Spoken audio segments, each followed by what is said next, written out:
All right, everyone, welcome to day 4 of week 2. Yesterday, we were focused on solutioning methods and how the methods we choose for solutioning and how we implement those methods can impact our team empowerment. Specifically, we focused on advising and consulting and what kind of outcomes that creates for solutioning and what example habits around that could be. Remember, fill out the forms to guide you through example habits. Today, what we're going to focus on is our contributions to broader things like vision and strategy and overall decision making. This can also be applied to other type of significant organizational events like change management and go to market. And really giving our team members an opportunity in these spaces to contribute at various levels helps to create empowerment and ownership. So let's go ahead and jump right in on this topic today. So, what's our motivation for doing this? Like I start off many of these days discussing our motivation, the reason why we should focus on that, which helps remember the motivation, the M, is significant in creating that behavior coupled with the accessibility. So again, seeing these patterns throughout the program and being very purposeful in the implementation. So why? Like, what's the big why? The time quality. A lot of what we're doing in these first couple of weeks comes down to the time quality, not necessarily the quantity. Well, I start adding the quantity aspects in the next week and the week after that. And then bringing those two pieces together is what really helps with the productivity piece, which is ultimately about performance and expectations and exceeding expectations. So what are the contributions to improve time quality here? So getting this area right is helpful in increasing team morale. It at the same time helps to avoid demotivating a team. It could be very hard to recover from demotivation, especially from repeated events. And it gives a sense of control, belonging, and ownership by our team members in terms of broader things happening within the team or larger business unit, organization, etc. And it's really an opportunity to create that trust with team members and to build a relationship, to build that understanding, the empathy piece that we talked about earlier this week, coupled with being direct. And for those of us that are aspiring to be transformational and/or servant types of leaders, an emphasis in this area and being inclusive with this can support you in that aspiration to become these types of leaders. So what are some definitions here? What's a vision? So when I'm referring to vision, it's the future state of the group, the org, you as an individual, your team, or some type of object that you want to transform to a future state. It's that North Star, it's that aspiration, that thing that you're always steering the ship back to in order to reach the goals that are associated with that aspiration. The strategy, that's the path. That's how you think you need to get there. It's if it's something that is very aspirational, your green fields, it could be that trail that you intend to blaze, like you want to be a trailblazer, and it could be the road, and something to think about in terms of the context of strategy. Our tactics can often be a strategy for someone else, and sometimes our strategies can be a tactic of a broader strategy. So these things are all interconnected. And on that path to our aspiration, walking down that road, implementing that strategy, we need to make decisions. We not only need to make decisions about the planning phase and the projecting and the aspiration that we're picking, but while we also go on that journey, we're going to come to many forks in the road. We need to remain agile. And contributions in all these different areas can be leveraged, your team's contributions, to build their own leadership, empower them, and to amplify your own results. And why is this the case? And what do these things give us? gives us control of our own destiny. This goes back to week one about control and freedom and commitment and intrinsic motivation, and how that can exponentially lead to the desired behaviors that we want. And let's think of the opposite of this, because sometimes that can help to inform the understanding. Imagine you're in a situation and you are an aspiring leader, you work hard, you give it your all, and then all of a sudden out of nowhere you get hit with this massive like change in direction. You weren't informed, nobody asked your opinion about it, you feel like you couldn't have made a contribution, or at least a minimum, like to at a minimum to understand it before it was actually happening and maybe provide some feedback. So how do you think that impacts your motivation? How do you think that lack of ownership impacts the ease of which of the thing that you're being asked to now accomplish?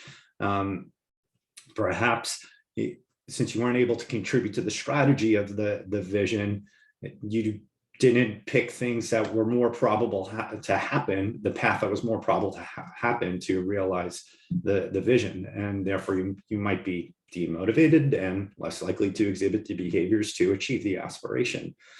And it all comes down to that probability. What's the probability of making the behavior, the task, the culmination of all the behaviors, the tasks and the habits, achieving the aspiration? If you're not given the opportunity to contribute, just think about that for a moment. How do you feel? How have you felt in situations like that? Now imagining your team members feeling like that and how that impacts them and how it impacts you. What do you think happens there? Again, like deploying one of the transient motivation models here, the hell and heaven, or the pain and pleasure. That hell is you're taking away opportunities to contribute in these areas, and you can frankly anger team members. Have you been in a situation where this opportunity or this type of contribution was taken away from you? Did you feel angry? I know I have felt previously when I had not been given an opportunity, and part of that was it's simply like I was losing control over an aspect of something that I would like to contribute control to. And at the same time, I was being demotivated because I couldn't help chart the course. And that's something that's very important to me. And what's the heaven, or the opposite? Providing the opportunities to contribute. It's very empowering, right? Even if you get information early, like being in the know, that can be empowering in itself, because you're creating that ownership. You're creating that control. So be very conscious and also leverage these things as opportunities to create opportunities for contribution from your team members, which create opportunities for you to build all these things with your team and your leadership practice. So what are some types of contribution in this area? So I've grouped it into good, better, and best levels. So what's good? It's, let's say, before a vision strategy event is finalized. So meaning you need to create a vision, you need to develop a strategy for it, or you need to develop a strategy for another vision. Before that's done and sealed and set in stone, communicate that updated vision or strategy to your team and get their feedback. This simple opportunity of creating that venue for feedback, it creates a sense of control and understanding for your team. Like they feel like they can contribute and that they have ownership. So even if the feedback is not utilized that you get from the team, when you create this opportunity for them to give the feedback, that simple act of communicating the changes before they actually happen, it strengthens the relationship, right?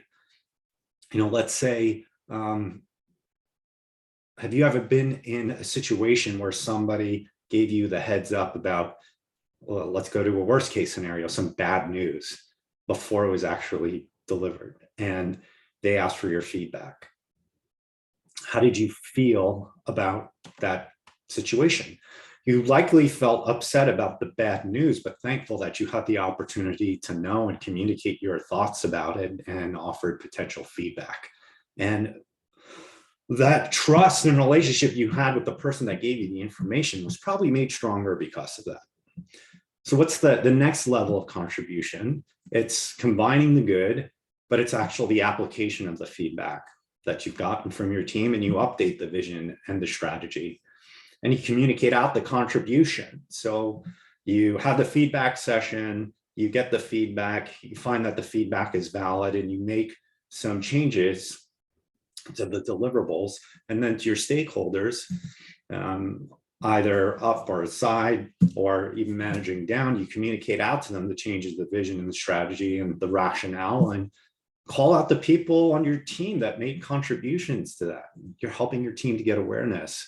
So you're building your leadership brand here because you're showing that you're willing to bring others in to make contributions and to make the solutions better. And you're also empowering them by giving them visibility to stakeholders that maybe they don't normally get the kind of visibility that you now just offered. So we'll talk a little bit about that towards the last week of the program, specifically on how you can leverage communication, but this is excuse me, one example of that. And then finally, what I would categorize as the best from the start. Like, let's say you know there needs to be a change or an update in the vision and the strategy. From when you start to create that, create a working group from the beginning and allow them to participate in the creation of the vision and the strategy, and utilize their talents. Like, you may be able to tap into talents that they can't normally access, but that they would like to for this type of exercise, and your team members will be grateful for it. There's one thing that you should be aware of in this situation is it's a bias, or it's just the ultimate output. You need to be careful of consensus solutioning. A solution that is derived from the consensus of a group isn't always the best solution. And you, as the leader of the group, you're going to have to determine that if a solution is created by consensus, or decisions are made by consensus, if those are still the best decisions to be made. And let's say there's a consensus among your team in this exercise on a specific decision, or in totality, and ultimately you have information that they are not aware of that would inform their decision, and you can't inform them. A good practice here would be to thank the team for helping to get to this solution, but based upon some additional information that you're not able to share at this time, that we will adopt a part of the consensus decision, but ultimately we need to move the decision in this area. However, you should not deploy this type of method if you already know from the start what the decision needs to be, and there's no flexibility in what is going to be done. Like, if it's completely coming top down above you, and you don't have the opportunity to reshape that, those layers are not welcoming. That it's insincere to deploy this kind of method for contribution if you already know from the start that the opinion cannot be shaped. And depending upon your organization and culture, you should take the opportunity to let team members know and be transparent that this decision does not have flexibility, but I'm informing you that it's happened, and I want to get your feedback, and I will share your feedback. So make sure that you're genuine, that the opportunity exists to do this type of contribution when you offer it and you go through the exercise with your team. So I kind of touched upon an example on BEST, but I think I can reiterate it here, maybe with a specific event. So think about like business planning. It's your fiscal year starting. You need to decide on vision and strategy, or a head count. There's some kind of change management. Maybe there's a combining of teams, a moving of teams. There's a go-to-market need. So you bring a product to market, or you're bringing an initiative to market.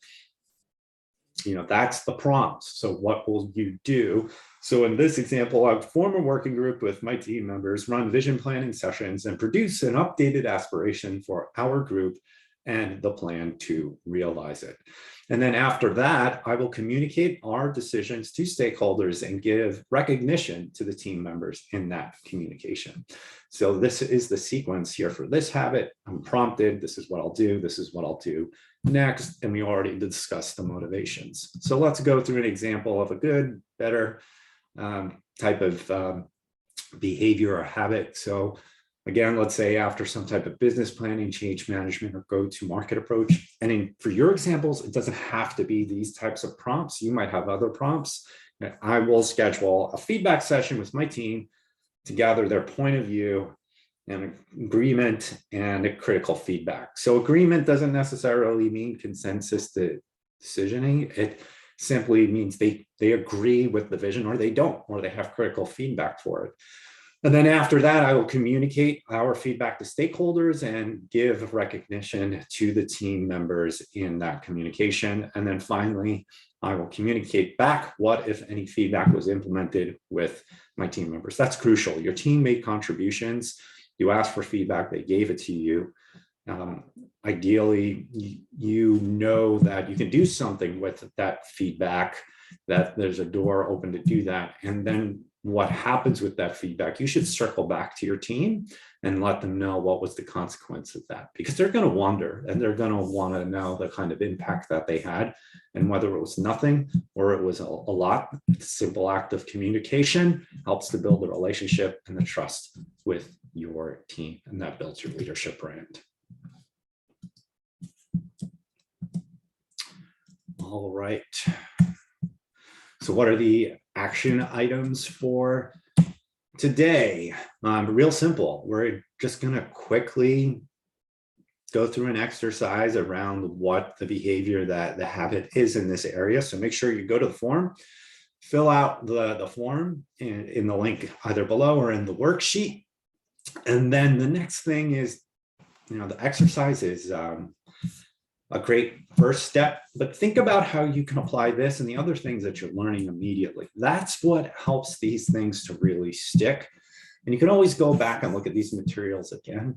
But when you get that new piece of information, the quickest you can immediately apply it increases the likelihood or the probability that you will integrate it into what you do. All right, so that is all for today, and contributions and team empowerment.